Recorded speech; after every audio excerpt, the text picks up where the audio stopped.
我们都知道肠道菌对我们的健康很重要，但如果我现在告诉你，在你体内有数十亿的好菌啊，它们不只是被动的待在那里耶，它们其实配备了像微型针筒一样的精密工具，有能力直接对你的细胞注射特定的蛋白质，主动的与你的身体对话。你会怎么想？这听起来真的很像科幻小说的情节，对不对？但这却是真实发生在你我肠道里面的事。而且更重要的是，这场对话的内容可能会彻底改变我们对很多慢性病的理解。没错，今天我们要为你深入剖析的，就是一篇发表在顶尖期刊《自然微生物》上的突破性研究。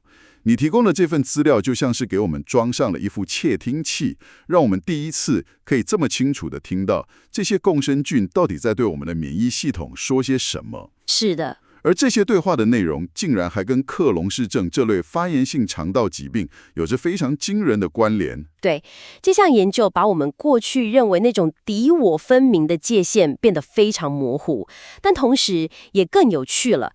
它不只是一个新发现，它可能为我们理解很多慢性发炎性疾病提供了一个全新的分子层级的剧本。好，那话不多说，我们就从这个故事最颠覆认知的起点开始聊起，那个微型针筒的秘密。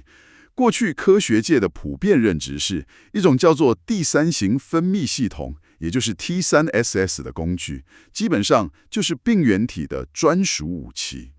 你可以把它想象成细菌用来发动攻击的一个微型的针和针筒，专门把有毒物质打进我们的细胞里。对，像沙门氏菌这类恶名昭彰的病原体里面，这个系统被研究得非常透彻，它几乎就是致病性的代名词了嘛。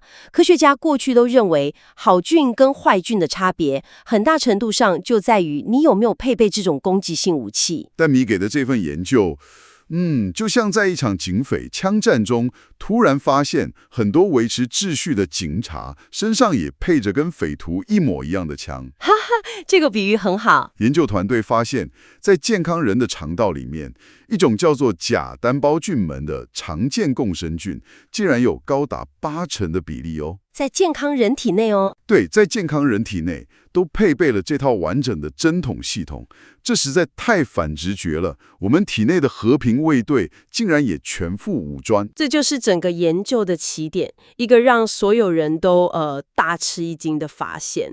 而这也立刻引出了一个更关键的问题：既然他们拿着同样的工具，那针筒里的弹药，也就是所谓的效应蛋白，是一样的吗？还是说，就像你说的，警察的枪里装的其实是麻醉针或解药，而不是子弹？我第一个猜想是，他们可能只是版本比较旧、威力比较弱的武器，但基本上还是同类型的东西。结果是这样吗？这个问题问得很好，这正是他们想知道的，而结果比你猜的还要更极端。答案是，他们几乎是完全不同的东西。研究团队透过机器学习，从这些共生菌的基因组里面预测出了超过3000种可能的效应蛋白，然后把它们和已知的病原体效应蛋白资料库进行了大规模比对。所以比对的结果，那个差异到底有多大？差异大到惊人。首先，在最基本的基因序列层面，只有不到1%的共生菌效应蛋白和病原体的长得像，不到1%。对，这已经是个很强的讯号了。但研究团队还不满足，他们想知道，就算基因配方不同，做出来的工具那个形状会不会差不多？对，这很重要。就像你可以用不同的材料，但做出同样是锤子的东西。你说到重点了，所以他们更进一步去预测了这些蛋白质的3D 立体结构。这里我用一个比喻好了，想象一下乐高积木，病原体的效应蛋白可能都是用科技系列的零件组成的，有很多齿轮连杆，结构复杂，一看就是为了某种机械功能。但他们发现，共生菌的效应蛋白却像是用程式系列的砖块盖出来的，外形和功能完全是两回事。哇！所以他们不仅配方，也就是基因序列不同，连基本的组件就是那个3D 结构，都来自完全不同的工具箱。哇，这个比喻非常清楚。所以这不是换了弹药，是整把武器的设计理念都不同了。这强烈的暗示说，共生菌使用这套系统的目的根本就不是为了攻击，而是一种更复杂的互动。没错，这就好像两组人都拿着对讲机，但一组人用它来下达攻击命令，另一组人用它来协调交通。这个比喻抓到重点了。我甚至会再补充一点，这群协调交通的，也就是共生菌，似乎还能听到攻击方的频道，然后在必要的时候盖台干扰他们的讯号。哦，这就是我们后面会看到的抑制发言的功能。这项发现告诉我们 ，T3SS 这个工具本身是中性的，关键在于使用它的是谁，以及注射的是什么。共生菌似乎把这个系统改装成了与我们身体沟通的专线电话。所以这就引出下一个更让人好奇的问题了。既然这些共生菌的弹药跟坏菌不一样，那他们射进我们细胞里到底是要做什么好事？他们在聊些什么？为了回答这个问题，研究团队做了一件工程非常浩大的事。他们决定去绘制一张前所未有的互动地图。这张地图被命名为人类微生物群原互作体，也就是 HOMI。HOMI 名字听起来很学术。对，但概念很直接。它记录了哪些细菌蛋白质会跟哪些人类蛋白质产生直接的物理接触。等于是说，他们不只是拦截了电话讯号，还要找出到底是谁打给谁。这要怎么做到？听起来像大海捞针呢。确实是，他们把超过900种细菌效应蛋白的基因复制出来，然后在实验室里一个一个的去测试它们会不会跟我们人体内成千上万种不同的蛋白质粘在一起。哇，这工程真的很大。最终他们鉴定出了超过1200个独特的互动配对，连结了将近300种细菌蛋白和400多种人体蛋白。这就像是破解了细菌与我们细胞对话的密码本，让我们看到这些讯号的终点到底在哪里。那这张地图画出来之后，有看到什么特别的规律吗？还是说这些细菌只是随机的跟我们的细胞蛋白互动？一点都不随机。而且这里最巧妙的地方是，他们发现了非常清晰的模式。这些细菌蛋白特别喜欢靶向那些负责调节我们免疫反应和新陈代谢的关键节点。其中一个最显著的目标，就是我们在免疫学中经常提到的 NF-κB 信号通路。NF-κB 通路，这我听过，它就像是我们细胞里应对发炎和压力的总开关之一。所以我们平常感觉身体哪里在发炎，很可能就是这个系统在作用吗？可以这么理解，它是我们免疫系统反应的核心。所以这些好菌竟然可以直接伸手进来，调整这个位于我们细胞中枢的总开关，这件事非同小可。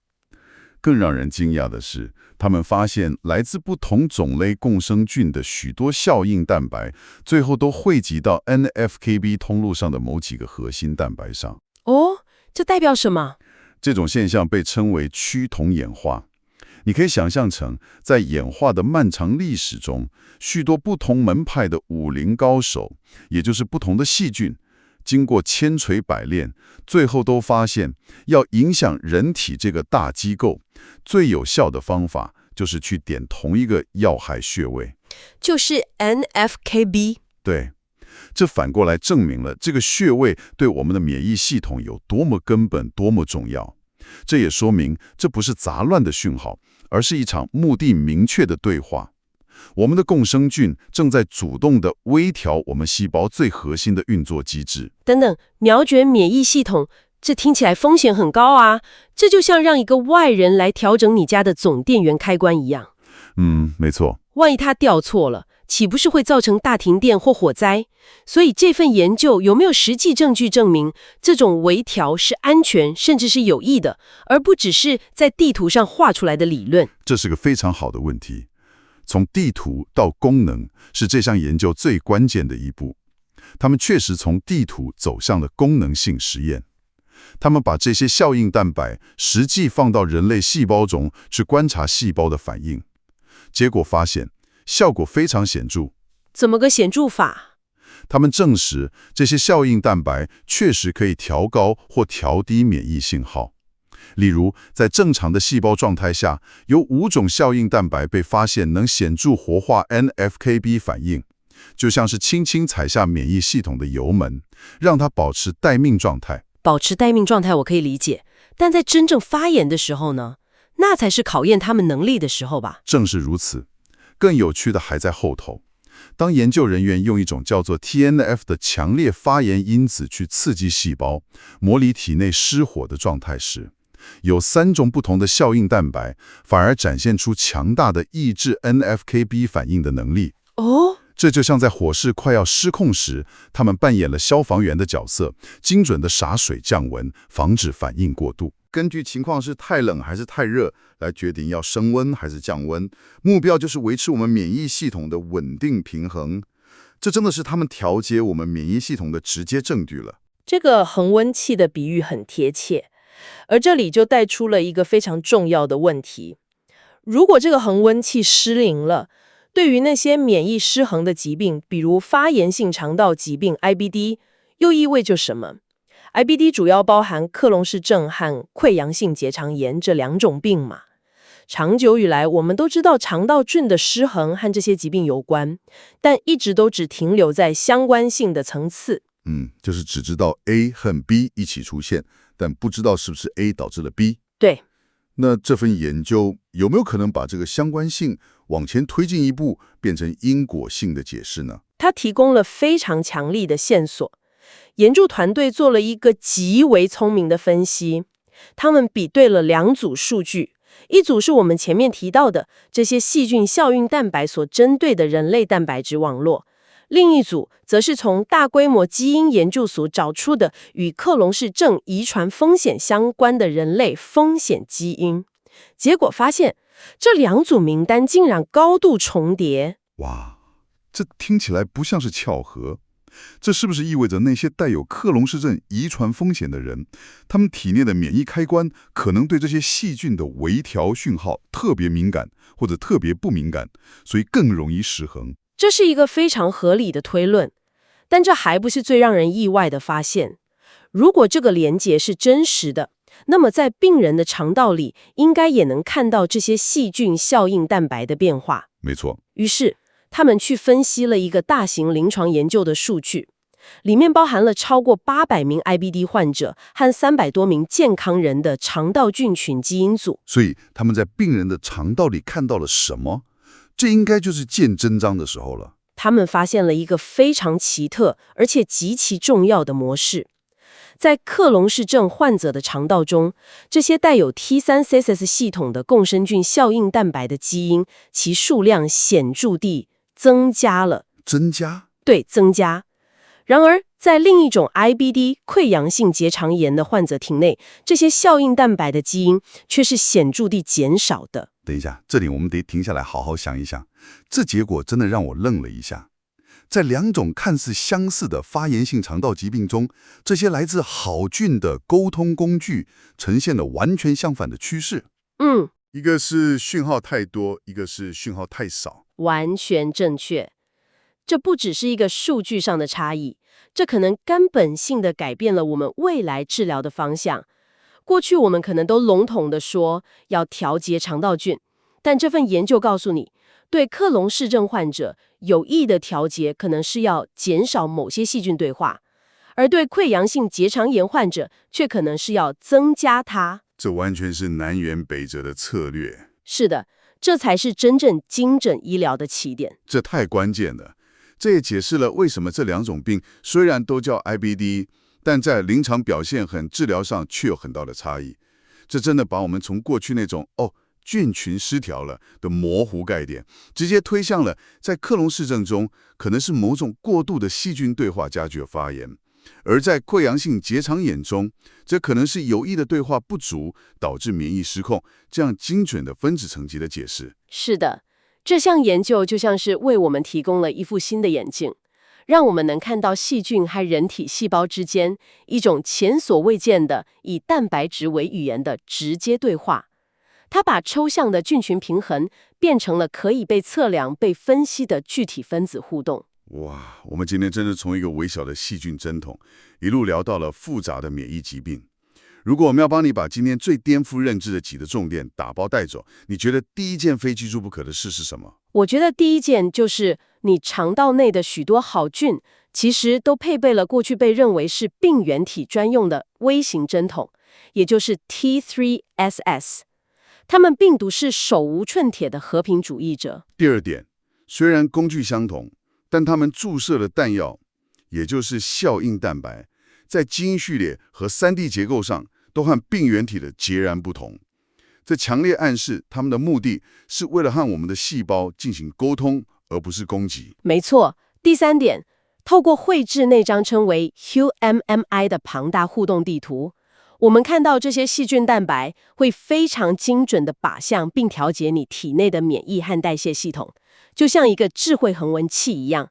特别是像 NFKB 这样的关键免疫开关，它们是在进行精密的微调。最后，也是最具有临床意义的一点，这种细菌与人体的直接互动，可能在克隆氏症的发病机制中扮演了关键角色。我们看到这些效应蛋白在克隆氏症患者体内异常增多，但在溃疡性结肠炎患者体内却是减少的。这为长久以来我们观察到的相关性提供了强而有力的因果性解释。总结得很好，所以聊了这么多，这对你的身体来说到底意味着什么？这代表我们对肠道菌的理解必须从单纯的居民升级成主动的沟通者。他们不只是在那里帮忙消化你吃的东西，他们还在积极的持续地和你的细胞对话，深刻地影响你的健康。这真的开启了一个全新的世界。的确，而如果我们把眼光放得更远，这项研究其实也提出了一个深刻的演化问题：这些注射系统，它最初的功能到底是为了帮助细菌与宿主和平共存，后来才被病原体盗用来治病，还是反过来，它本来就是个攻击性武器，后来被某些聪明的共生菌改造成了沟通工具？这完全颠覆了我们对致病性与共生的传统看法。这也让我们不禁思考，在你体内此时此刻还有多少我们前所未闻的细菌与细胞之间的对话正在发生，而我们才刚刚学会如何去窃听